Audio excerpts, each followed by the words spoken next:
திருமதி சரோஜா ராமமூர்த்தி அவர்கள் எழுதிய ஒரு குடும்ப நாவல் இருளும் ஒளியும். அந்த நாவலோட அடுத்த பகுதியை கேட்கலாமா? பகுதி 9, அத்தியாயம் 24, முள்ளின் வேதனை. பரிவுடன் மகனுக்கு போர்வையை போர்த்திவிட்டு கீழே சென்ற சொர்ணத்திற்கு வருத்தம் தாங்கவில்லை. சங்கீத விழாவுக்கு நாட்டுப்பெண் வராத விஷயம் ஊராருக்கு தெரியும்.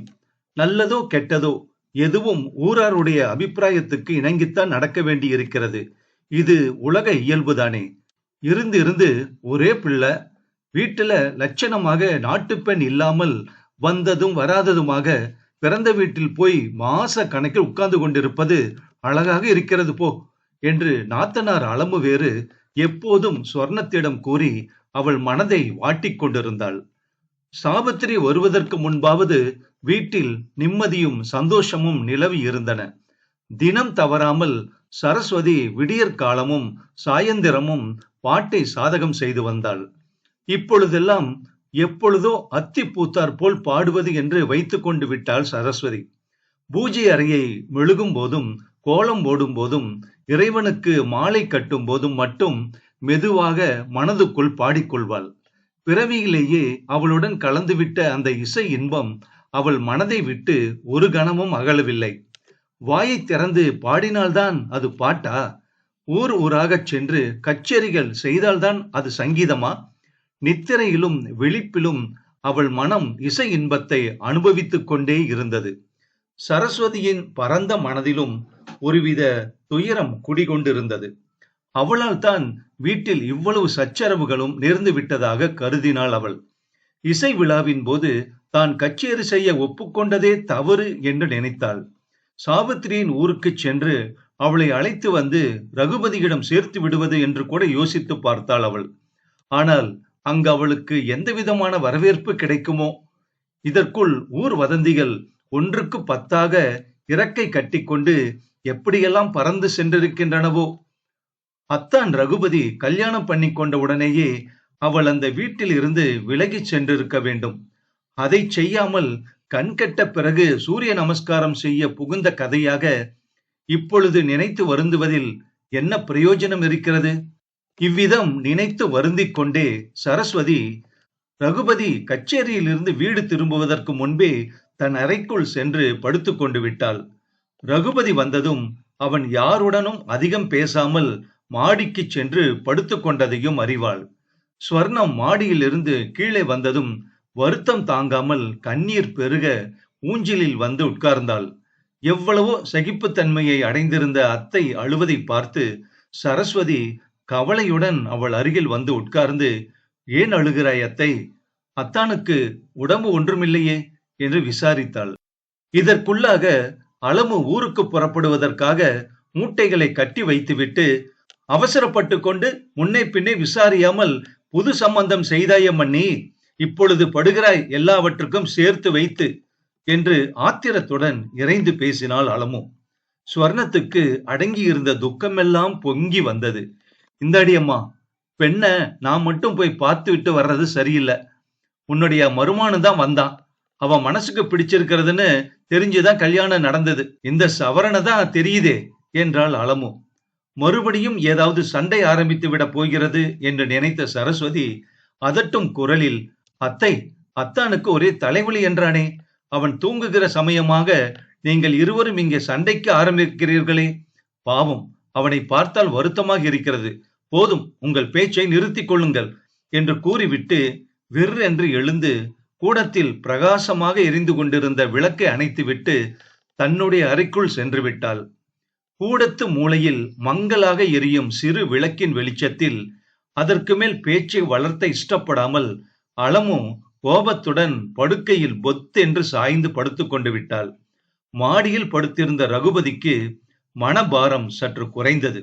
நிசப்தமான இரவில் நீலவானத்தை அண்ணாந்து பார்த்து கொண்டே வெகு நேரம் வெளியில் நின்று கொண்டிருந்தான் அவன். மறுபடியும் தன் அறைக்கு வந்து அவன் படுக்கும் போது சரஸ்வதியின் அறையை கவனித்தான். லேசாக வீசும் நில ஒளியில் சரஸ்வதிக்கு அருகாமையில் தங்கம் படுத்திருந்தாள். அவளுடைய அழகிய கைகள் சரஸ்வதியின் கழுத்தை வளைத்து கட்டி கொண்டிருந்தன. மங்கிய வெளிச்சத்தில் தங்கம் நன்றாக விழித்துக் கொண்டு படுத்திருப்பது தெரிந்தது. ஆமாம், சரஸ்வதியும் விழித்துக் கொண்டுதான் இருக்கிறாள். மெல்லிய குரலில் இருவரும் ஏதோ பேசுகிறார்கள் போல. தங்கம் இவ்வளவு அந்தரங்கமாக என்ன பேசப் போகிறாள்? அன்று மாலை கச்சேரியிலிருந்து திரும்பும்போது நான் அசட்டு பிசட்டென்று அவளிடம் நடந்து கொண்டதை சரஸ்வதியிடம் வெளியிடுகிறாளோ? பொழுது விடிந்தால் தங்கம் ஊருக்கு போய்விடுவாள். ஆனால் சரஸ்வதிக்கு என் அசட்டுத்தனம் தெரிந்த பிறகு அவளிடம் எதிரே நின்று பேசவே வெட்கமாக இருக்குமே என்று நினைத்து ரகுபதி வெட்கமடைந்தான். சரஸ்வதி பேசுவதை கேட்டுவிட்டு தங்கம் அந்த நள்ளிரவிலும் கலீர் என்று சிரித்தாள். ஓடி அசடே, அத்தை விழித்துக் கொண்டு விடப் போகிறாள். கதையை கேட்டுவிட்டு இப்படியா சிரிப்பார்கள் என்று தங்கத்தை அதட்டிவிட்டு சரஸ்வதி திரும்பி படுத்துக் கொண்டாள். ரகுபதி நீண்ட பெருமூச்சு விட்டான். நல்ல வேளை, கதை பேசிக் கொள்கிறார்களா என்னவோ என்று பயந்து போனேனே என்று மெதுவாக தனக்குள் சொல்லிக்கொண்டே அறைக்குள் சென்றான். இரவு தூங்குவதற்கு நேரமாகவே ரகுபதி விடியற்காலம் அயர்ந்து தூங்கிவிட்டான். அவன் எழுந்திருக்கும் போது பொழுது நன்றாக விடிந்து விட்டது. சமையல் அறையில் சரஸ்வதி சொர்ணத்துக்கு உதவியாக வேலைகளை செய்து கொண்டிருந்தாள். தோட்டத்தை சுற்றி சுற்றி வரும் தங்கமும் அளமும் விடியற்காலையிலே ஊருக்கு போய்விட்டதால் வீடு வெறிச்சோடி கிடந்தது. கூடத்து ஊஞ்சலில் உட்கார்ந்து தன் மேலாக்கு பறக்க வீசி வீசி ஊஞ்சலாடும் தங்கம் அவனிடம் ஒரு வார்த்தை கூட சொல்லாமல் ஊருக்கு போய்விட்டாள். அத்தானிடம் சொல்லிவிட்டு வருகிறேன் என்று வேகமாக மாடிப்படிகளில் ஏறிய தங்கத்தின் கைகளை சரஸ்வதி பற்றி இழுத்தாள். இந்தடி அசடே, கொஞ்சம் கூட நாகரிகமே தெரியலையே உனக்கு. நீ இன்று ஊருக்கு போவதைத்தான் 1000 தரம் சொல்லியாயிற்றே. நேற்றெல்லாம் உடம்பு சரியில்லையே அவனுக்கு, இப்போது போய் அவனை தொந்தரவு செய்வானேன் என்று உரிமையுடன் அதட்டி அவள் மாடிக்கு போவதை தடுத்தவள் சரஸ்வதிதான். எனக்கு பதிலாக நீயே சொல்லிவிடக்கா என்று தங்கம் சிரித்துக் கொண்டே கூறி சென்றிருந்தாள். ரகுபதி தீவிரமாக யோசித்தான். கொத்து கொத்தாக ரோஜா செடியில் மலர்கள் குலுங்குகின்றன. பறிக்க வேண்டும், முகர்ந்து பார்க்க வேண்டும், அதன் மெல்லிய இதழ்களை வருட வேண்டும் என்று ஒவ்வொருவரும் ஆசைப்படுவது இயற்கைதான். அதுபோல அழகிய தங்கம் வந்தாள். முல்லை சிரிப்பால் என் மூடிய மனதை மலர வைத்தாள். பட்டுப்பூச்சி வர்ண ஜாலங்களை வீசுவதைப் போல் நொடிக்கொரு பேச்சும் நாளிக்கொரு வார்த்தையுமாக வளைய வந்தாள். மலர் செறிந்த ரோஜா செடியில் மலரை கிள்ளும் போது சுரீர் என்று தைக்கும் முல்லை போல ஊருக்கு போகிறேன் என்று ஒரு வார்த்தை கூட சொல்லாமல் மனதை குத்தி விட்டு ஓடி போய்விட்டாள். மலரின் மென்மையை மெச்சுவது போல் முள்ளின் வேதனையையும் மெச்சித்தான் சபாஷ் போட வேண்டும். நேற்று இரவு ஸ்ரீ ராமபுரான் கோவில் முன்பு கைகூப்பி வணங்கி வேண்டிக் கொண்டதையெல்லாம் மனம் மறந்துவிட்டது. மறுபடியும் தங்கம் தங்கம் என்று ஜபிக்க ஆரம்பித்து விட்டதே. இது என்னடா தொந்தரவு என்று ரகுபதி மண்டையை குழப்பிக் கொண்டான். சமையல் அறையில் இருந்து சரஸ்வதி கூடத்திற்கு வந்தாள். கைப்பிடி சுவரை பிடித்துக் கொண்டு பித்து பிடித்தவன் போல் நிற்கும் ரகுபதியை பார்த்து, அத்தான், தலைவலி எப்படி இருக்கிறது? கீழே வந்து பல் தேய்த்து விட்டு காஃபி சாப்பிடுகிறாயா, இல்லை மாடிக்கே நான் வெந்நீரும் காஃபியும் கொண்டு வரட்டுமா என்று விசாரித்தாள். வேண்டாம் சரசு, நானே வருகிறேன். அளவும் அத்தையும் தங்கமும் ஊருக்கு போய்விட்டார்களா? நன்றாகத்தான் தூங்கிவிட்டேன் போல இருக்கிறது. நீ என்னை எழுப்பக்கூடாதோ என்று கேட்டான் ரகுபதி. தங்கம் உன்னிடம் சொல்வதற்குத்தான் மாடிக்கு வந்தாள். நான் தான் உன்னை தொந்தரவு செய்யக்கூடாது என்று தடுத்து விட்டேன். பாவம், கபடமில்லாத பெண் அவள். அவள் இல்லாமல் எனக்கு கூட பொழுது போகாது போல் இருக்கிறதாத்தான் என்றாள் சரஸ்வதி. ரகுபதி மாடிப்படிகளில் மன நிம்மதியுடன் இறங்கினான். தங்கம் என்னிடம் சொல்லிவிட்டு போகத்தான் நினைத்திருக்கிறாள். இது அவனுக்கு எவ்வளவோ ஆறுதலை கொடுத்தது. தங்கம் மாடிக்கு வந்து என்னை எழுப்பியிருந்தால் தொந்தரவு ஏற்பட்டுவிடும் என்று சரஸ்வதி தடுத்து விட்டாளாமே. இது என்ன விந்தை? விந்தைதான். கட்டவிழ்த்து விட்ட குதிரை மாதிரி மனதுக்கு எது நல்லது எது கெட்டது என்பதை தெரிய வைக்க சரஸ்வதி போன்ற ஒருத்தி தேவைதான். தங்கம் மாடிக்கு வந்திருந்தால் நிஜமாகவே ஏதாவது தொந்தரவு ஏற்பட்டிருக்கலாம். விவேகியான ரகுபதியின் மனம் சரஸ்வதிக்கு மானசீகமாக தன் நன்றியை செலுத்தியது. அத்தியாயம் 25. மங்களத்தின் நம்பிக்கை. சாவித்திரியின் பிறந்தகத்தில் முன்னை போல உற்சாகமும் மகிழ்ச்சியும் பொங்கவில்லை. சிந்தனையும் கவலையும் உருவாக மங்களம் அந்த வீட்டு கூடத்தில் படுத்த படுக்கையாக கிடந்தாள். கடந்த 2-3 மாதங்களில் அவள் உள்ளம் சோர்ந்து நைந்து போய்விட்டது. தளிர்த்து செழித்து வளரும் மரத்தை கோடரி கொண்டு வெட்டுவது போல் தழைத்து பெருக வேண்டிய குடும்பத்திற்கு தடங்கலாக புக்ககத்தில் வாழாமல் பிறந்தகம் வந்திருக்கும் சாவித்திரியை பற்றியும் அவள் வருங்காலத்தை பற்றியும் எல்லோருமே கவலை அடைந்தார்கள். வழக்கமாக காணப்படும் இரைச்சலோ உற்சாகமோ அந்த வீட்டில் அப்பொழுது நிலவவில்லை. குடும்பத்துக்கு வேண்டியவற்றை கவனித்து செய்வதற்கு அக்கறை உள்ளவர்கள் யார் இருக்கிறார்கள்? சீதாவுக்கு அவ்வளவு அனுபவம் போதாது. விளையாட்டு சுபாவம் படைத்த அவள்தான் தற்சமயம் குடும்ப பொறுப்பை நிர்வகித்து வந்தாள். வீட்டில் உள்ளவர்கள் அத்தனை பேரும் தன் பேரில் பழி சொல்வதாக நினைத்து சாவித்திரி அதை அந்நிய இடமாகவே பாவித்தாள். இஷ்டம் இருந்தால் யாருடனாவது பேசுவாள், இல்லாவிடில் அதுவும் இல்லாமல் தன் அறையிலேயே அடைபட்டு கிடப்பாள் அவள். தேக வலிமையும் சலியாமல் உழைக்கும் திறமுடைய தன் தாயார் உடல் மெலிந்து படுத்த படுக்கையில் கிடப்பதை பார்த்த சந்துரு தன் சகோதரியை மனதிற்குள்ளே வெறுத்தான். மனைவியின் தேக நிலையை கண்ணுற்ற ராஜமையருக்கு மாப்பிள்ளை ரகுபதியின் மீதே கோபம் அதிகமாயிற்று. மங்களம் தன் பெண்ணின் பிடிவாத குணத்தைக் கண்டு ஆறா துயரத்தை அடைந்தாள். சிறு வயதிலிருந்தே பரம சாதுவாகவும் யார் எதை சொன்னாலும் சகித்து கொள்ளும் சாமர்த்தியமும் பெற்றிருந்த அவளுக்கு சாவித்திரியின் மனப்போக்கு ஒரு புதிராகவே இருந்தது. சீதாவுக்கும் கல்யாண வயது நெருங்கிக் கொண்டிருந்தது. அடுத்தாற்போல் சந்துருவுக்கும் கல்யாணம் பண்ண வேண்டியதுதான்.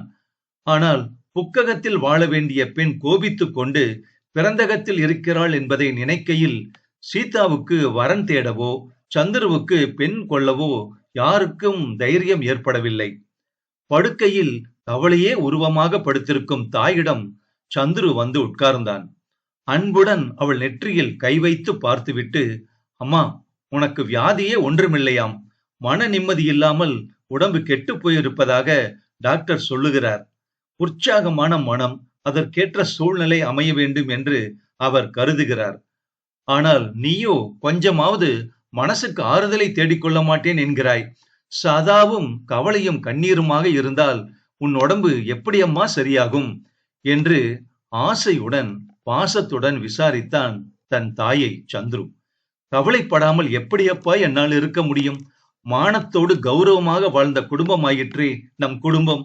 ஏதாவது பேச்சை ஆரம்பித்தால் உன் அப்பா சீறி விழுகிறார்.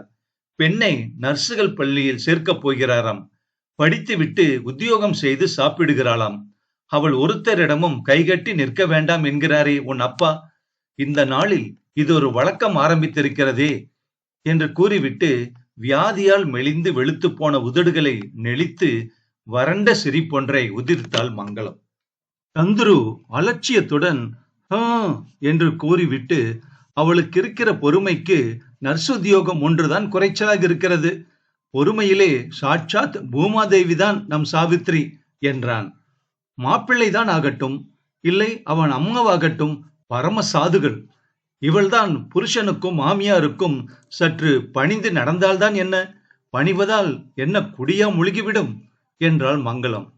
பணிவை பற்றியும் அடக்கத்தை பற்றியும் ஓயாமல் பேசி அவ்விதமே பல வருடங்கள் நடந்து கொண்ட மங்களத்தினாலேயே மகளின் மனதை பணிய வைக்க முடியவில்லை என்றால் பிறகு யாரால் முடிய போகிறது? சந்துரு சற்று யோசித்துவிட்டு, ஏனம்மா, தீபாவளி பண்டிகைக்கு 10 தினங்கள் கூட இல்லையே, தலை தீபாவளி ஆயிற்றே, மாப்பிள்ளையை அழைக்க வேண்டாமா? அப்பா ரகுபதிக்கு ஏதாவது கடிதம் போடுவதாக சொன்னாரா என்று தன் அம்மாவை கேட்டான். மங்களம் வருத்தத்துடன் தலையை அசைத்துவிட்டு, அதையெல்லாம் அவர் காதிலே போட்டுக்கொள்வதே இல்லை சந்துரு. நான் சொன்னதற்கு தலையும் இல்லை காலும் இல்லை என்று சொல்லிவிட்டு போய்விட்டார். சந்துரு, நீதான் மாப்பிள்ளைக்கு ஒரு கடிதம் எழுதேன். அதில் என்ன தவறு இருக்கிறது? அவசியம் தீபாவளிக்கு வரவேண்டும் என்று எழுதப்பா. அவர் கட்டாயம் வருவதானால் நான் எப்படியாவது சமாளித்து சீர்வரிசைகள் செய்து விடுகிறேன் என்றாள் குரல் தழுதழுக்க. நம்பிக்கையுடனும் ஆர்வத்துடனும் மங்களம் கேட்பதை மனைவி ஊரில் இருந்து வந்த பிறகு ஒரு வரி கடிதம் கூட போடவில்லை. மாமனார் ஏனோ தானோவென்று ஒன்றும் தெரியாதவர் போல இருக்கிறார். மைத்துனன் அழைப்பு அனுப்பி மாப்பிள்ளை தலை தீபாவளிக்கு வந்த மாதிரிதான் என்று நினைத்த சந்துரு தாயை திருப்தி செய்ய வேண்டி காகிதமும் பேனாவும் எடுத்து வைத்துக் கொண்டு உட்கார்ந்தான். சோர்ந்து போயிருந்த மங்களத்தின் மனதில் நம்பிக்கையை ஊற்றெடுத்தது. ரகசியமாக தன் பிள்ளையின் காதில், சந்துரு, குடும்ப செலவிலிருந்து சேர்த்த பணம் 100 ரூபாய்க்கு மேல பெட்டியில இருக்கு. ஜரிகை வேஷ்டியும் புடவையும் வாங்கி வந்து உன் பெட்டியில் வைத்துக்கொள். அப்பாவுக்கு இதெல்லாம் தெரிய வேண்டாம் என்றாள். சந்துருவால் அம்மா சொல்வதை தட்ட முடியவில்லை. ஆகட்டும் அம்மா என்று தலையை அசைத்துவிட்டு கையில் இருந்த காகிதத்தையே உற்று பார்த்து கொண்டு யோசனையுடன் உட்கார்ந்திருந்தான் சந்துரு. தலை தீபாவளிக்கு மாப்பிள்ளை மட்டும் வருவது சம்பிரதாயம் இல்லை அல்லவா? ரகுபதியுடன் வரக்கூடியவர்கள் அந்த வீட்டில் யார் இருக்கிறார்கள்? சரஸ்வதி வருவாளா? இதற்குள்ளாக அவள் மனம் நம்மை பற்றியும் நம் குடும்பத்தை பற்றியும் என்ன அபிப்பிராயம் கொண்டு விட்டதோ? அவசியம் சரஸ்வதியையும் அழைத்து வரச் சொல்லி எழுதுகிறேன். தவறாக இருந்தாலும் இருக்கட்டும், சரியாக இருந்தாலும் இருக்கட்டும் என்று துணிவுடன் கடிதத்தை எழுதி முடித்தான். அவன் சாவித்திரியை புக்ககத்திற்கு அழைத்து போன போது சரஸ்வதியுடன் பேசுவதற்கு பல சந்தர்ப்பங்களை ஏற்படுத்தி கொண்டான். சுருக்கமாகவும் நிதானமாகவும் 2 வார்த்தைகளில் சரஸ்வதி பதில் கூறிவிட்டு சென்று விடுவாள். அவன் அங்கிருந்த 4 தினங்களில் ஒரு தினம் அதிகாலையில் சரஸ்வதி தோட்டத்தில் பூஜைக்காக மலர்கள் பறிக்கும் போது சந்துருவும் அங்கு இருந்தான். ரோஜா செடியில் இருந்து மலரை பறிக்கையில் அருகில் இருந்த முள் ஒன்று அவள் விரலில் சுரீர் என்று குத்தவே முத்து போல் அந்த இடத்தில் செக்கச் செவேல் என்று ஒரு பொட்டு ரத்தம் கசிந்தது. சரஸ்வதி கையை உதறிக்கொண்டாள். அச்சச்சோ, முள் குத்திவிட்டது போல இருக்கிறதே, ஆழமாக குத்திவிட்டதா என்ன என்று கவலையுடன் விசாரித்தான் சந்துரு. அவள் பட்டு போன்ற கையை பார்த்து கொண்டே, இல்லை இல்லை, ஆமாம், குத்திவிட்டது, கொஞ்ச நேரத்தில் சரியாக போய்விடும் என்றாள் சரஸ்வதி. மேலே என்ன கேட்பது, எதை பற்றி கேட்பது என்று ஒன்றும் புரியாமல் சிறிது நேரம் அவள் முகத்தையே ஆவலுடன் பார்த்து கொண்டிருந்தான் சந்துரு.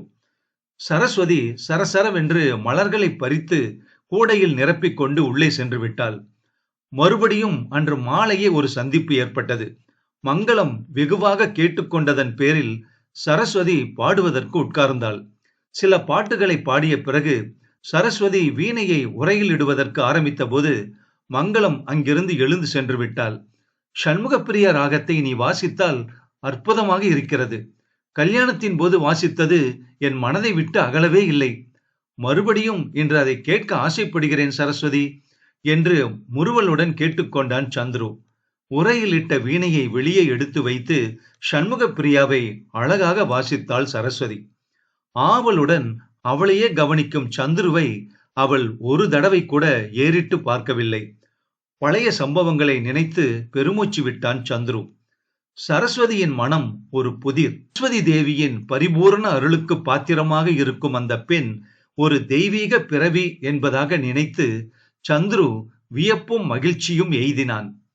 கடிதத்தை உரையிலிட்டு நிறைந்த மனதோடு அதை தபாலில் அன்றே சேர்த்து விட்டான் சந்துரு.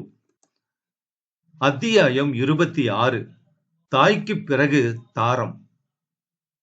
தீபாவளி அழைப்பை கையில் வைத்துக்கொண்டு கூடத்தில் குறுக்கும் நெடுக்குமாக நடந்து கொண்டிருந்தான் ரகுபதி. கடிதம் யார் எழுதியிருக்கிறார்கள், என்ன எழுதப்பட்டிருக்கிறது என்று அறிந்து கொள்ள சரஸ்வதியும் ஸ்வர்ணமும் ஆவலுடன் அவன் எதிரில் நின்றிருந்தார்கள். கடிதம் போட்டு விட்டார்கள், பிரமாதமாக, நான் குதித்து கொண்டு ஓட வேண்டியதுதான் பாக்கி என்று வெறுப்புடன் கடிதத்தை அங்கிருந்த மேஜை மீது வீசி எறிந்துவிட்டு விடுவிடு என்று வெளியே போய்விட்டான் ரகுபதி. சரஸ்வதி ஸ்வர்ணத்தின் ஏக்கம் நிறைந்த முகத்தை கவனித்துவிட்டு, அத்தை, கடிதத்தை நான் படிக்கட்டுமா? ஒருவேளை கடிதம் சரஸ்வதி எழுதியதாக இருக்குமோ என்று யோசிக்கிறேன். படிக்கட்டுமா அத்தை? அதில் ஒன்றும் தவறில்லையே என்று கேட்டாள். இப்பொழுது நடக்கிறதெல்லாம் சரியாகவா இருக்கிறது? கடிதத்தை படித்தால்தான் தவறு ஏற்பட்டு விடுமோ?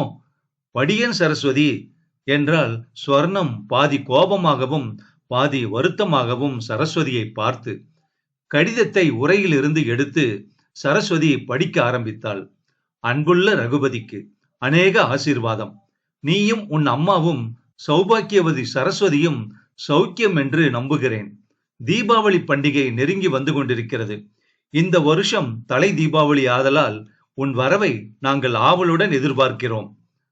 சௌபாக்கியவதி சரஸ்வதியின் கச்சேரி அரங்கேற்றத்திற்கு வர முடியாமல் போய்விட்டது. பத்திரிகைகளில் வெளியான செய்திகளையும் புகைப்படங்களையும் பார்த்து ஆனந்தப்பட்டேன். சரஸ்வதியை கட்டாயம் உன்னுடன் அழைத்து வர வேண்டும்.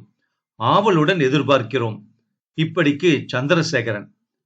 கடிதத்தை படித்து முடித்ததும் சரஸ்வதி கபடமில்லாமல் கலகலவென்று சிரித்து, அத்தை, தலை தீபாவளி அழைப்பு மாப்பிள்ளைக்கா அல்லது எனக்கா என்பது புரியவில்லையே. வெறுமனே 10 தடவை என்னைத்தானே வரும்படி சந்துரு எழுதியிருக்கிறார் என்றாள் சரஸ்வதி. அவர்கள் வீட்டில் எல்லோருக்கும் உன் பேரில் கொள்ளை ஆசை சரஸ்வதி. சாவித்திரியின் அம்மாவுக்கு சதா உன் பேச்சுதான். சீதாவும் கல்யாணத்தின் போது எப்படி உன்னோடு ஒட்டி கொண்டிருந்தால் பார்த்தாயா? நமக்கென்று வந்து வாய்த்திருக்கிறதே, அந்த பெண்தான் அவர்கள் வீட்டிலேயே அலாதியாக இருக்கிறது என்று சொர்ணம் அழுத்து கொண்டு கூறிவிட்டு, எப்பொழுது அவர்கள் மதித்து கடிதம் போட்டிருக்கிறார்களோ அவசியம் நீயும் ரகுபதியும் போய்விட்டு வாருங்கள் சரஸ்வதி. இந்த சந்தர்ப்பத்திலாவது இருவரின் மனமும் மாறி ஒற்றுமை ஏற்படட்டும் என்றாள். சரஸ்வதி கடிதத்தை மறுமுறை மனதுக்குள் படித்துக் கொண்டாள். இவருக்கென்ன என்னிடம் அலாதி அன்பு, வருந்தி வருந்தி அழைக்கிறாரே, ஒருவேளை அவருக்கு என்னை என்று நினைத்த சரஸ்வதியின் மனம் அதற்கு மேல் ஒன்றையும் யோசிக்காமல் தயங்கியது. பிறகு சொர்ணத்தை நிமிர்ந்து பார்த்து, அத்தான் அவசியம் போக வேண்டியதுதான் அத்தை, நான் எதற்கு என்று கேட்டாள். உன்னை வரச் சொல்லி அந்த பிள்ளை எழுதியிருக்கிறானே, முன்பு அவர்கள் இங்கு வந்திருந்த போதும் உன்னை கூப்பிட்டார்கள், போய்விட்டுத்தான் வாயன் சரசு என்றாள் சொர்ணம். சொர்ணம் கூறுவதை சரியென்று சரஸ்வதியின் மனம் ஒப்புக்கொள்ளவில்லை.